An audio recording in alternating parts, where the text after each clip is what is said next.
The first look at Oklahoma football on the field with Brent Venables in charge comes up this Saturday, of course, in the annual spring game. We will preview it with our guy, Jason Ray from Last Word on College Football, as we do each and every week at OU Sooners Live. Come on into the live chat. Make yourself at home. Hit the like button. Leave your comments and questions. Jason, how's it going today? Doing good, Mark. Doing good. Thanks for having me, as always. Absolutely. And as I say from time to time, thanks for having me.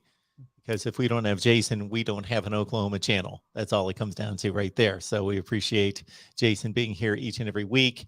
And for post-game during the regular season and post-game coming up this Saturday night. So Jason and I will be live with all of you, and we will talk a little bit more about that coming up. But following post-game, Jason's going to be at the spring game, travel back, and we'll provide post-game with all of you, answering your comments and questions, and leave them here for the next 45 or 50 minutes on our 54th edition.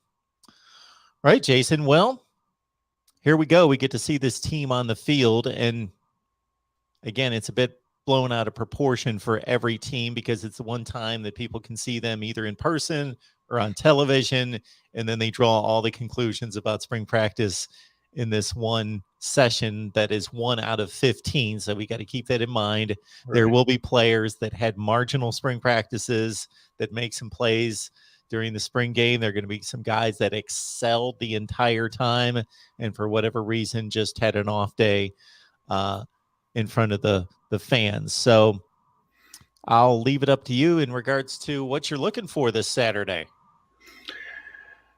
Yeah, it's hard to, Mark, it's hard to pinpoint because there's so many different things that I think even the casual fan or maybe even the insider that's really looking at. And I think predominantly a lot of people always look at the quarterback play, right? I mean, that's going, and it's going to be no different with Oklahoma. There's a lot of eyeballs that are going to be on Dillon Gabriel. I think specifically because Oklahoma does not really have a backup with any type of experience, right? So Brent Venables mentioned in his press conference yesterday that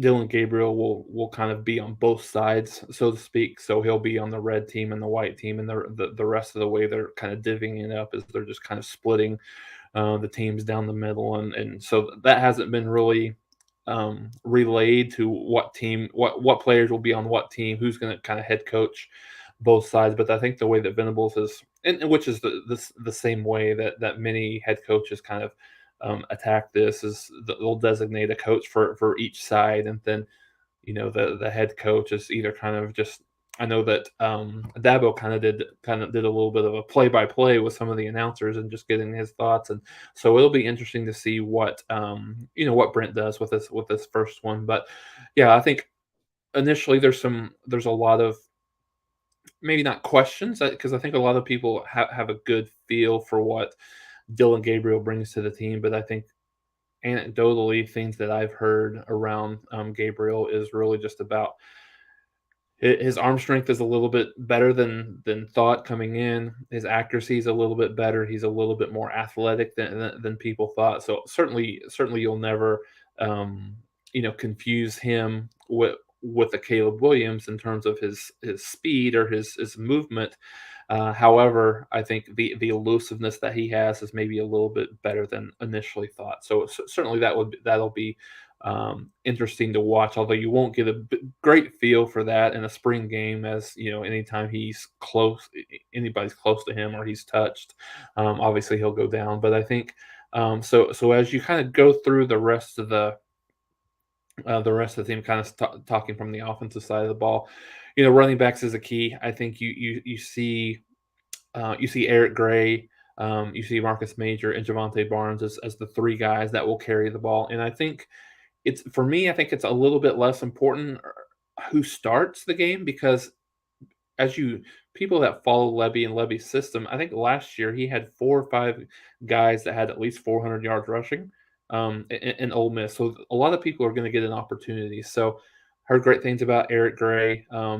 Maybe this is a better fit, or along with Marcus Major, this system being a little bit better of a fit for their running styles. And really what I mean by that, Lincoln Riley's offensive scheme was very, very much patient running style counter.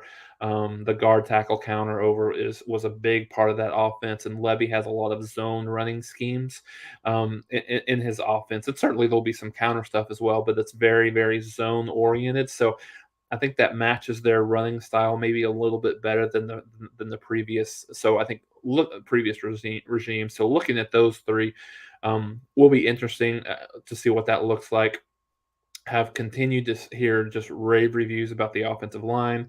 I think the one concern is at the center position, Andrew Rame has been banged up quite a bit in the spring, and I think maybe more than anyone on that offensive line, this spring was very critical for him. So his really inability to get on the field as much as coaches and fans probably would like is a little concerning. But I think it's very, very critical for him to have a very good summer, learning the playbook as well as obviously he can with it being new and him being kind of the quarterback of the offensive line, and then and then also.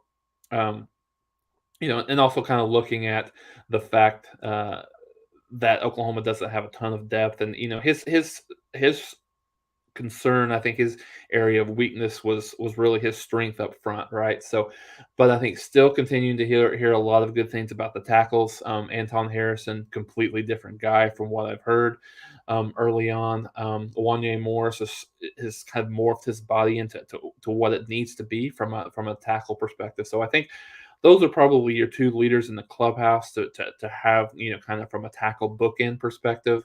McCabe Matower is another guy that is fitting in real nicely. He's a guy that's probably going to be one of your starters at guard for Oklahoma. But I think the other two positions are still up for grabs on the other guard position, and certainly the center, kind of depending on how Andrew Rame continues to develop from a strength perspective through the summer.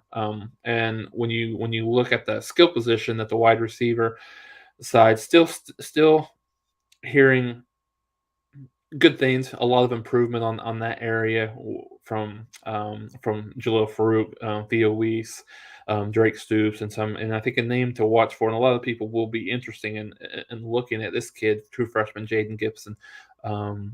So I think he's a guy that might be able to help out Oklahoma a little bit from a depth perspective, but still, as a true freshman, getting acclimated to the speed and and how quicker the game is at this level versus at the high school level is still something that's that's interesting. And then moving to the other side of the ball on the defensive side, Todd Bates had a little bit of media availability yesterday. Talked a little bit about Jalen Redmond, about how about how he's progressing. Talked about Jordan Kelly. Jordan Kelly is a guy who Todd Bates kind of reiterated what Brent Venables had said last week is around one of the most consistent defensive linemen that they've had so far. So I think that's going to be something that's very interesting for people to watch. I think probably the most interesting area is probably the defensive line, Mark, for those watching, really because Oklahoma lost so much, last year, coming into this year at that defensive line position. So there's a lot of areas of improvement, or if they can kind of fill some of those shoes right with some of those kids and some of the younger kids and some of the kids that they brought in through the transfer portal as well at the defensive line and defensive end. So a lot of eyeballs on that. The linebacker position, Danny Stutzman's a guy who seemed to have been the most consistent out of that linebacker group. But I think maybe one of the most pleasant surprises overall in spring is how the defensive backfield has played, both kind of the corners and the safeties. And so I think watching that group is going to be interesting. A name that seems to be coming up over and over is the transfer Kenai Walker that had come over. He playing really, really well. He's got the speed and athleticism, just getting more time in the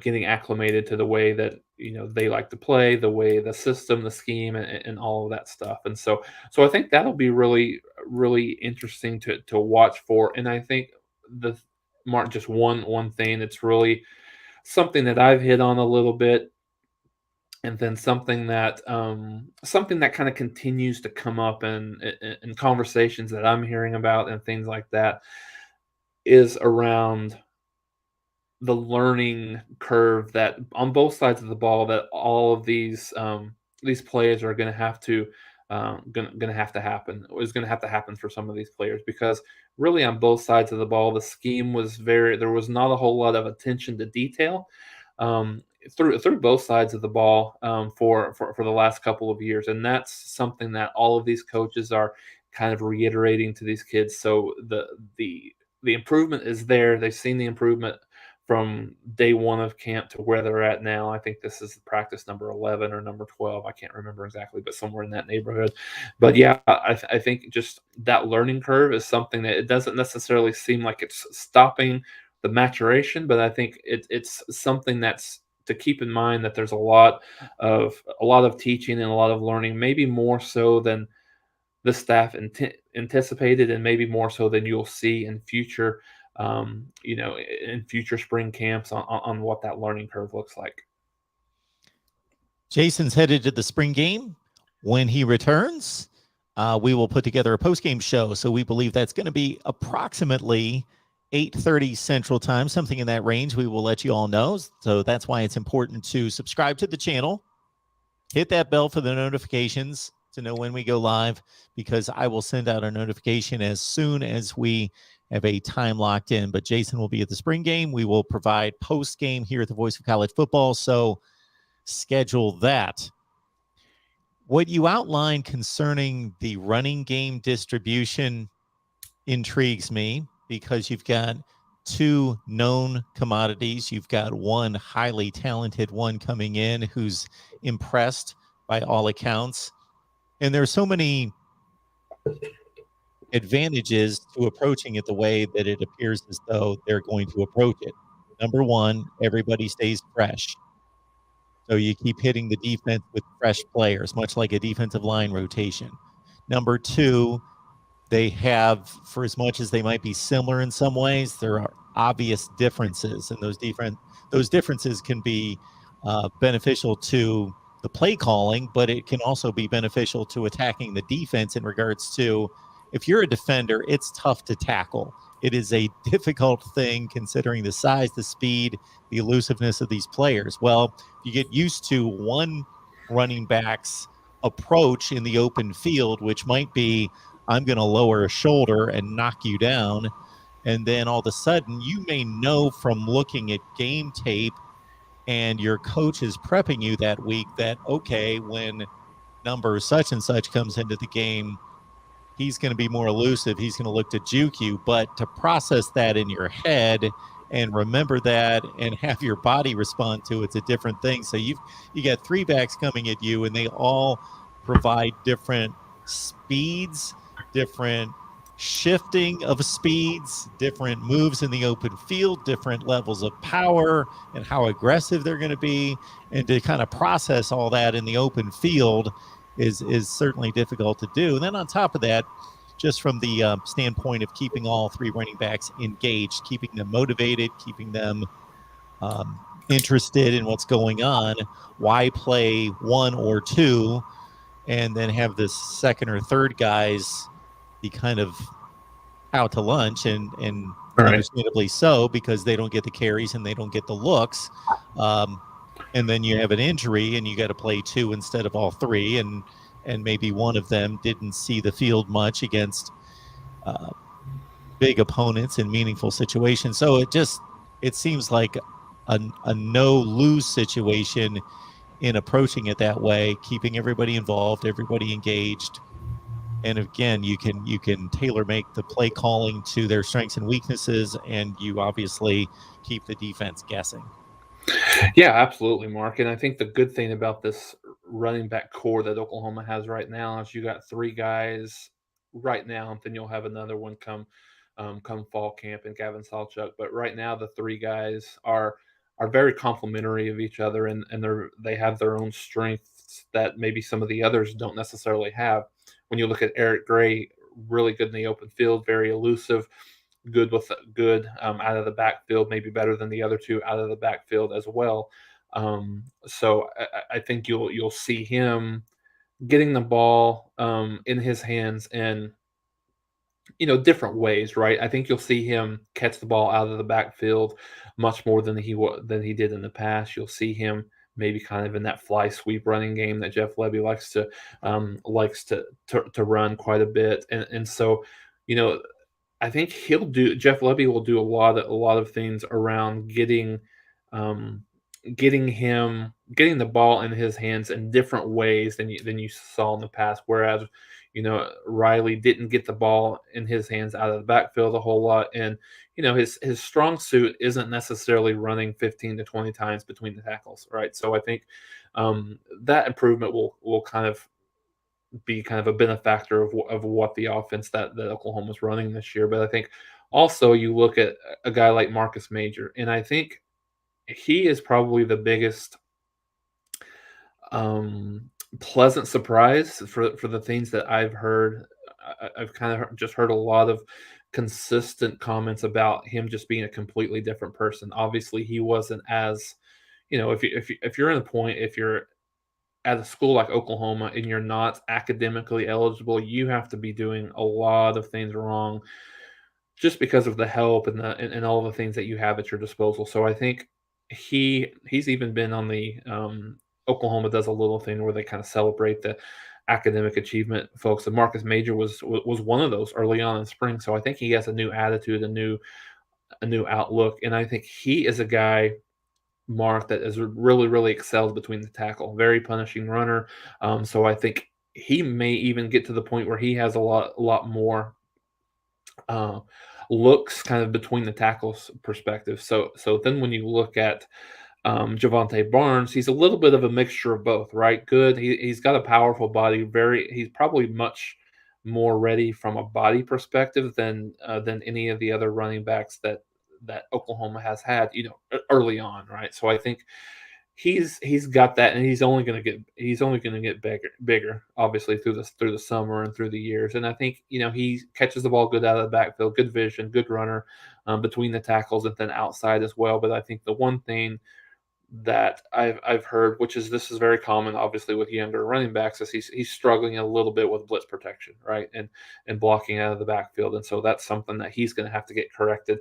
But I think he's certainly a guy that's going to get some playing time this year without a doubt, and I think could be determined how much he gets a look at, and so I think when you accompany that with um, with Gavin Sawchuk coming in the fall, and then I think there's a question about the JUCO running back Tyree Walker, I believe is his name is.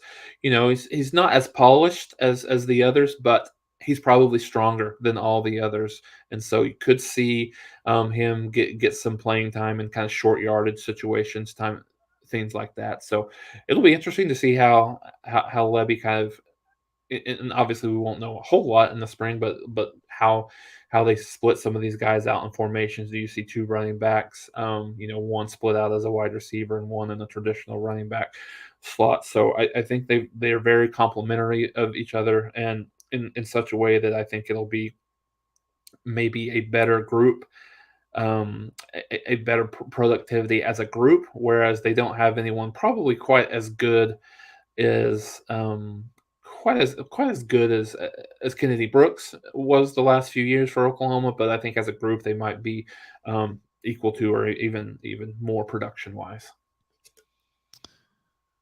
All right. Once again, folks, Saturday night, we will have post game here at the Voice of College Football OU with Jason and myself. Jason will be at the game, so he'll have a firsthand look. I will hopefully be able to, by then, track it down online to give it a look. And we will, again, answer your comments and questions and wrap up the spring Saturday night, approximately 8:30 Central, depending on when Jason gets back and we are able to put it together. So hit that bell for the notifications to know when we go live. Also, keep in mind, don't hate me for this, but we're going to have a USC watch party. That's at 3 Eastern, noon Pacific. So if you're wanting to get warmed up for the Oklahoma spring game at, I believe, 3 Central, correct? That's correct. Yes. So that at 2 Central, you can throw us on the USC channel, and the main channel will have a USC watch party at 2 Central time, and you can jump in the chat and do what a few people are doing right now, having quite the back and forth about OU and USC. Well, speaking of which, there was an interview that RJ Young had with Isaiah Thomas this week. I don't know if you got to see that. I saw a 2-minute clip of it. Yeah, I saw the clip. Yeah. I thought it was somewhat complimentary of Lincoln Riley in that you could tell that Isaiah Thomas thought a lot of Lincoln Riley, that they had a strong relationship, that he felt supported by Lincoln Riley during his stay there, but then wasn't real happy about, and understandably so, about the ending, and understood the business side of it, that you make decisions as an adult as to where you would like to be employed, and certainly understood that portion of it, but didn't appear as many appreciate the 5-minute speech and out the door. And when you spend 3 to 4 years with these players and you recruited them, build a relationship with them during that process, signed them, they made that commitment to you to play there, go to school, that's a commitment. Now we see the transfer portal and other decisions being made, but 80-some%, I don't know what the figure would be, of these guys are staying at one location, to one school, to one coaching staff. So they made a commitment, the biggest commitment of their lives, to play football and go to school there, partially because of their relationship with you. And I would think that would be worth a question and answer. That would be worth a long conversation, not 5 minutes and out the door. Yeah, I mean, Mark, I think that's, and I did see that that little video yesterday. I think it was that it was released. So yeah, I mean, I really think that's what Isaiah's comments there was really encompasses. I think probably the fan base along with the players, and I think that's the overarching factor that a lot of people were upset with. I think and angry. Yeah, I mean, I think the anger comes from the fact that this is Oklahoma and people don't leave for another job, right? And specifically, people don't leave for what many consider at the least a lateral job. So kind of understanding that, if I think if he went to the NFL, it would be a little bit different, right? Or if he went to a team like Alabama, maybe just for argument's sake, that might be a little bit different, but just from a lateral perspective. And I think, but more so the point that you hit on, and I think the point that Isaiah hit on, was really about the 5 minutes. And I think most people understand it's a business. If me or you have an opportunity to do something, that's better for us, for our families, a better setup, and if we make that decision, yeah, absolutely. But I don't think either of us would go into, our place of business or whatever and go talk to our boss and talk to them for 5 minutes and say I'm leaving, and then walk out the door, right? So I think the manner in which he left is still kind of the big concern.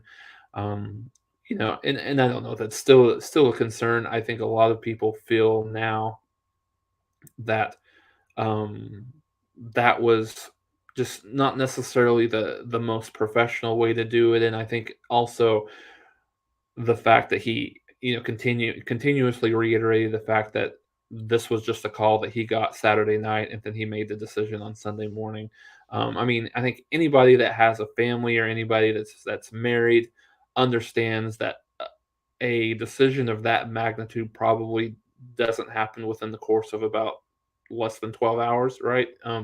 There's some discussions and things like that. So it's he can say that until he's blue in the face, but I think everyone knows that that's not factual in nature. So those things combined, I think. But I think when you come out of the other side, Mark, I think a lot of people for whatever reason, I think a lot of people are now learning and then now understanding that this probably was a little bit of a blessing in disguise for Oklahoma. We've talked a little bit about the downward trajectory that Oklahoma has been under Riley in the last 3 or 4 years. The defense again took a little bit of a step back this past year, and then who Oklahoma was able to bring in, not necessarily just Brent Venables, but looking at the staff that Oklahoma has and the pedigree for championships. Whether it specifically on the defensive side of the ball, but even offensively as well. With Jeff Levy and the vast experience that he has bringing in, and I think it really this is very cliche, but I think it woke up a bit of a sleeping giant, and from that perspective, I say that over the last couple of years they've probably been a little bit lackadaisical in terms of understanding, okay, what do we need to do to go into the SEC and be competitive, and Oklahoma really wasn't going down that path to do what they needed to do. Now I think Venables has instilled a just incredible shot of adrenaline, excitement within this program, and I think it'll only continue to get better. So I think while people are still have a sour taste in their mouth, I think with the way that the approach and some of the things that were said, I think a lot of people now are like, okay, yeah, I'm still a little upset that he did this to us. He did this to our university. He did this to our school. But now we understand, okay, we have a feeling that Oklahoma is headed into a better direction than maybe they were, if Lincoln Riley and the staff was still here. There's a huge Oklahoma fan that calls me on a regular basis, and he is adamant that Lincoln Riley upgraded the program and that program was not in decline in any such way. His take is that Lincoln Riley became the offensive coordinator in 2015. They were coming off a poor 2014 with 5 losses. The recruiting improved under Lincoln Riley. What he did as an offensive coordinator in 2015 and 16 set the stage for and improved the team performance. Of course, they went to the playoff in 2015. They also won another conference championship in 16. And then Lincoln Riley took it over. And of course, they performed well in the playoff in 17 after winning the Big 12. And he's adamant about so we have quite the back and forth, because I think he makes some good points. I counter with some other points on the other side of it, but that's his take, that Lincoln Riley's going to be severely missed and that he upgraded the program. Yeah, and I don't necessarily disagree with a lot of those points, Mark, that were made. I think kind of where the rubber meets the road here in the last couple of years is, for me, and we'll see what that looks like, going forward, right? But I think you very much the same conversation that I have and we've had about the defense, right? This year and in the next couple of years, we'll see if it was more about the coaches and the scheme, or if it was more about the players not necessarily being as talented as maybe it looks like on paper, right? So very similar is the record-breaking offenses that Oklahoma has had over the last few years. Is it related to amazing players like Baker Mayfield, like Kyler Murray, and to a certain extent like Jalen Hurts, right?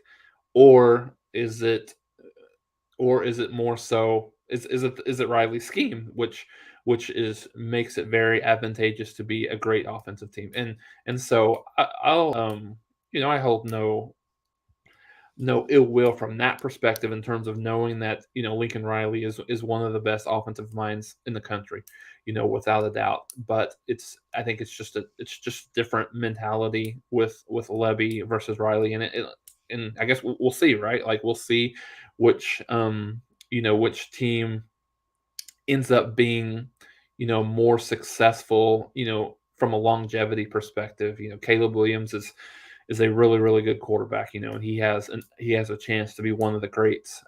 So does he continue to mature under Riley at USC, and then kind of the same with Levy here at Oklahoma with Dylan Gabriel and some of the guys that they're bringing in, Jackson Arnold next year, and things like that. Will they be able to, um, will they be able to develop those quarterbacks and develop that offense at a you know at the same level. So and I think when you look at the competition, it's somewhat similar, right, with the Pac-12 defenses versus some of the Big 12 defenses. I think the Big 12 may get a slight edge, in how well they play defense versus the Pac-12, but still you still got some of those challenges. So yeah, I mean, like I said, the next couple of years, this year and then just going forward, will um, be good to be able to answer that question, related to that, and then obviously the Oklahoma defense as well, which is probably more near and dear to Oklahoma fans' heart. I think it's just one of those things that people are sick of watching. Oklahoma has had good, solid defensive teams through the 70s and the 80s, and then obviously there was a big drop off like late 80s and through the 90s, and then when Bob Stoops got here, they played excellent defense through the at least through the first half of his tenure, and then the last, I don't know, Mark, 10, 12 years, that consistently the defense hasn't been, what Oklahoma needs it to be. And I think a lot of people, obviously the coaches know this, but a lot of fans and things like that, we don't really have a whole lot of concern from a fan's perspective of what the offense will bring, right? We know Riley's offense churned out yards and points, and Jeff Levy's offense has done the same thing. Yeah, they attack you a little bit different, and the scheme's different, but I think there's more concern. Okay, do we finally now, this Oklahoma team, do they finally have a staff and the talent in place to be SEC level, championship level defense? So we'll find out. Yeah, it's an interesting projection to try to make in terms of this program going into the SEC. There's different ways to kind of gauge it, measure it, but it's certainly a different projection, and we'll find out more after we see a season of play under Brent Venables that it would have been under Lincoln Riley. I find it interesting to compare and contrast the two because on the surface, without hearing them speak, address media, and really watch it, I think a lot of people would come away with a stereotype that Lincoln Riley's a young upcoming coach through the coaching ranks. I don't want to say that he's not been around the block. Obviously, he's proven himself, but I mean, he's still in the younger stage of his coaching career, and he's known for offense and points and yardage, and that kind of lends itself to thinking that he's our gregarious, kind of open individual that engages with fans, engages with the media, and all of that. But that's not the case. I just had a conversation with our guy that covers USC football, and he's been no nonsense at USC, gives the answers that he's required to give, does his 30 minutes and walks out the door. Whereas Brent Venables, you would think defensive guy, staunch, conservative, just nuts and bolts and all of that. But no, he's the open, transparent one, wants to engage with the media and with fans, explains what's going on, is very open about talking about his team and his approach, and it's not this iron curtain mentality. Mm-hmm. Yeah, it's so bizarre, Mark. It's such a different mentality, and I think a lot of people knew that coming in, right? Um, when BV came into Oklahoma, and a lot of people knew the type of person that he was, the type of personality that he had, and the type of approach, I think, just in general versus everybody knew the same thing with Riley, and so I think the one thing that's interesting is kind of the recruiting side of things. So yeah, the uh, giving him and his staff the benefit of the doubt, they uh, improved Oklahoma's recruiting while he was here. No doubt about that. That's probably the biggest, I think, impact that he had on this Oklahoma team was um, the recruits that he was able to bring in on both sides of the ball. But um, Venables has a track record for being an outstanding recruiter as well. He's brought in staff members that have um, been outstanding recruiters by their own count, right? Um, so anyways, we'll see what that looks like, at the end of the day in terms of productivity from either side. I think the one thing, and this has always been Grinch's mentality. Grinch is on the defensive side of the ball. His mentality is, I'm willing to give up some yards in between the 20s, but I want to be great in the red zone and I want to force turnovers. That's the mentality that he's had, and working with you know, undersized. He wants the defensive line to be a little bit smaller, undersized, and utilize their speed. And so there, some commentary here around USC being able to get better kids and better recruits in than Oklahoma.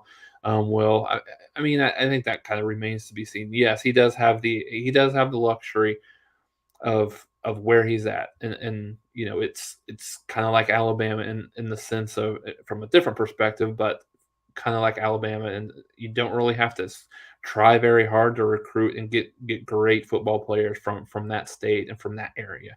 So I think Oklahoma has to work a little harder to get some of those recruits. So I think that from that perspective, yeah, I think it's certainly easier for Riley and his staff to recruit to Los Angeles, um, but I think also at the end of the day, Oklahoma's more of a blue collar um, type of team and type of mentality. So you can see how that will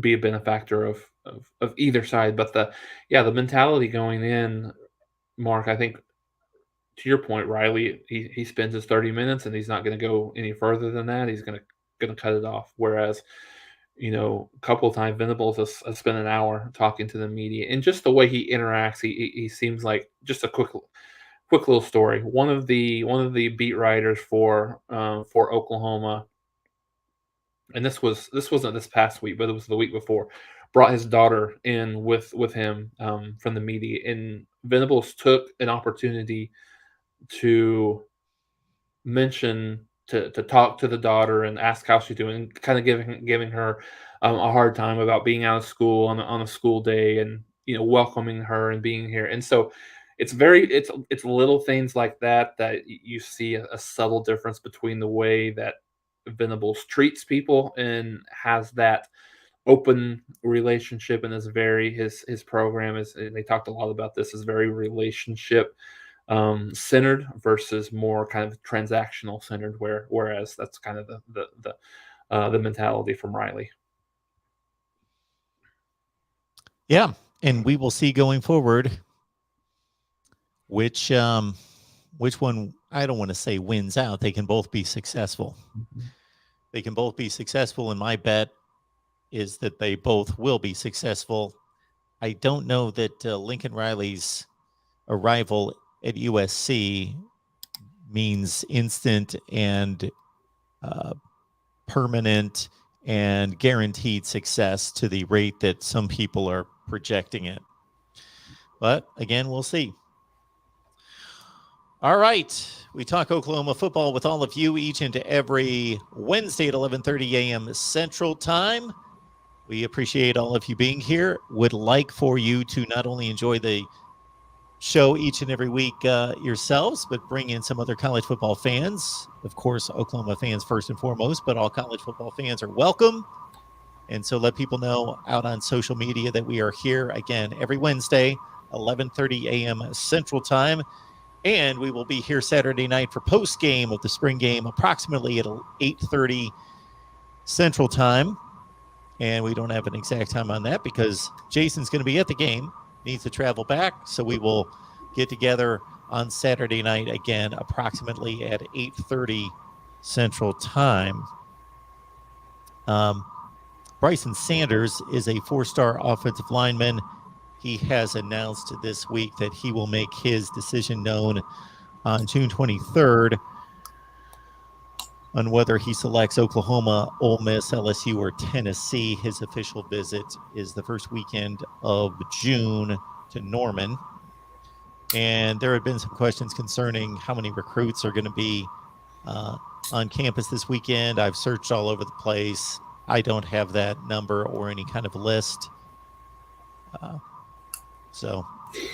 Yeah, no, I mean, and I don't either. I do think for the question that was asked, Venables and the staff have consistently over the last few weeks have consistently mentioned how huge of a recruiting weekend this is. So I think it's hard to kind of capture how many. I would say probably if I was guessing in the neighborhood of 20 or 30 recruits that would be here either officially or probably most of them will be here unofficially, just kind of on their own dime. I think when you look at the amount of ex-alumni that are coming back for this game, I think that kind of pays dividends and shows like how important of a recruiting weekend it is, because Venables talked a lot about yesterday him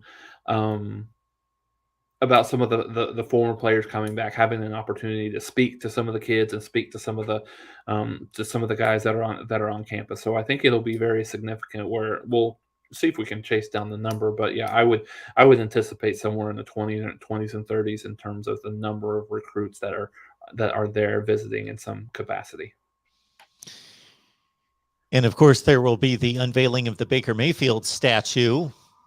And ironically, Baker Mayfield did not show up as was expected to voluntary workouts that are voluntary, involuntary workouts in the NFL, and did not show up. And you got to think that between he and the Browns, there will be a strong push, and maybe even right now toward jettisoning him out of town to another team, considering the acquisition of Deshaun Watson. So he's got that on his mind as he hopefully is able to kind of put that aside for a few hours or a full day and enjoy what he was able to accomplish at OU. Yeah, no, absolutely. And I think, that's one of the things, there's a lot of things that will bring fans to this game, but I think also that's one big thing that will bring the fans here for that game. And I think you've got a group of I think that the statue unveiling will happen at halftime of the game, and it'll be broadcasted on the screen within the stadium itself. So I think that'll be exciting. Now I've heard that between Oklahoma's only sold between 35 and 40,000 tickets to this game. However, I wonder if there's a little bit of gamesmanship being done by the kind of the Oklahoma administration, because I had heard about 3 weeks ago that it was around 35,000 tickets had been sold, and it's hard for me to imagine in 3 weeks that they've only sold an additional 5,000. So it'll be interesting to see how full the stadium is, and again, we talked a little bit about this last week, right, Mark? That there, and I hadn't got a chance to watch any of the the spring games from this past Saturday yet, but we're seeing even lower attendance in some of these spring games. I don't know how that looked for Ohio State this past Saturday, or just some of the other teams, but I think over the first few weeks of the spring game schedule that we've the attendance has been a little bit lower. The weather's a little bit of a factor, obviously, this time of the year, but yeah, it'll be interesting to see how many people Oklahoma actually gets, because I mentioned I think the record is around 52,000. So you would think that they would be more than that, but again, I guess we'll wait to see on that as well. I don't think any reasonable person's going to be that critical of Dylan Gabriel's performance. He's proven himself on the field against strong opponents, and even if he has an off day, that can be dismissed. But as you mentioned off the top about the backup quarterback situation, and just to go out there and see how the other quarterbacks, namely Nick Evers, is being asked about in the chat, run the offense, take over the offense. Of course, the defense is vanilla, so their decision making isn't nearly as difficult as it's going to be during a regular season game. But the accuracy, the timing, all of that out of the quarterbacks. But Nick Evers in particular, he's going to be on display for the first time. Yeah, and I think just getting some feedback on Nick Evers. I mean, he looks the part, right? But I think he throws a really good ball. He's got the measurables, the height, and and everything. And he's already put on some weight since he's been here, which is good. I think and there's portions of time which you would certainly expect from a true freshman coming in here and coming in graduating early, a guy that should still be in high school, right? So that you see moments of he can fling it, and he knows where to go with the ball, and then there's times where he looks completely confused and not sure where to go, and just kind of takes off with the ball early. So you'll see a little bit of that. I think there's probably a battle between him and I would say Ralph Rucker to be the number 2 guy right now.